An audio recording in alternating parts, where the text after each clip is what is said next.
You know, most of us have been to a Walmart late at night. It's a weirdly universal experience.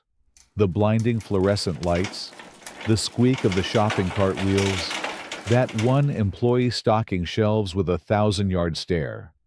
It feels like you're in some kind of liminal space, a place between worlds. But what if that feeling wasn't just a feeling? What if, after a certain hour, that space changes? This happened to a friend of a friend, a guy named Mark. Back in 2021, he was working the night shift at a distribution center outside of Phoenix. His shift ended at 2 a.m., and his ritual was to stop by the 24-hour Walmart on his way home to grab some energy drinks and maybe a frozen pizza. Just a normal, boring routine.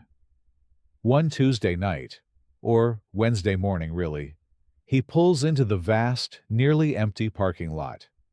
The clock on his dashboard reads 2:47 a.m. He notices it's quieter than usual. Not just quiet, but still. There were only a few other cars, scattered far apart. He parks his beat-up Honda Civic, gets out, and starts walking towards the entrance. That's when he gets this sudden, unexplainable chill down his spine. He stops for a second and looks around. Nothing. He shrugs it off, blaming it on the desert night air.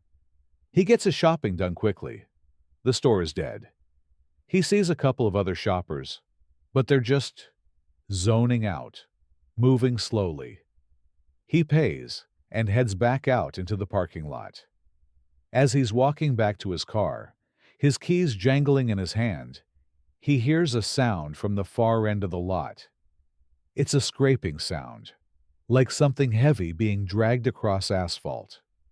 He squints into the darkness. The parking lot lights create these huge pools of light, but between them are deep, black shadows. He can't see anything. He picks up his pace, the feeling of being watched starting to crawl over his skin. He's about 50 feet from his car when he sees it. In one of those islands of shadow between two light posts, there's a figure. It's tall, way too tall, and it's standing perfectly still. It's so deep in the gloom that he can't make out any features, just a long, dark silhouette. And it's facing him. Mark freezes for a second, his heart hammering in his chest. His first thought is that it's just someone walking to their car, but the complete lack of movement is wrong. It's just standing there, staring. He forces his legs to move, fumbling with his keys as he gets closer to his car. He's too scared to look away from the figure. He hits the unlock button on his key fob. The car beeps, and the interior lights click on. And in that sudden burst of light from his car, for just a split second, he sees the figure clearly.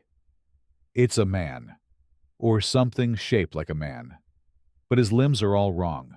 Too long, too thin, like they've been stretched. And his face. It was just smooth, pale skin. No eyes, no nose, no mouth. Just blank. Mark practically dives into his car, slamming the door and hitting the lock button. His hands are shaking so bad he can barely get the key into the ignition. He risks one last look out the windshield. The spot where the figure was standing is empty now. He lets out a shaky breath, thinking it's over. He starts the car and puts it in reverse. And then he glances in his rearview mirror. It's standing right behind his car. Its head is tilted to the side, and it's so close he can see the texture of that featureless skin in the glow of his taillights.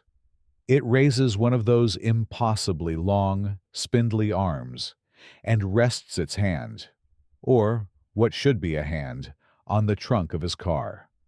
Mark doesn't think.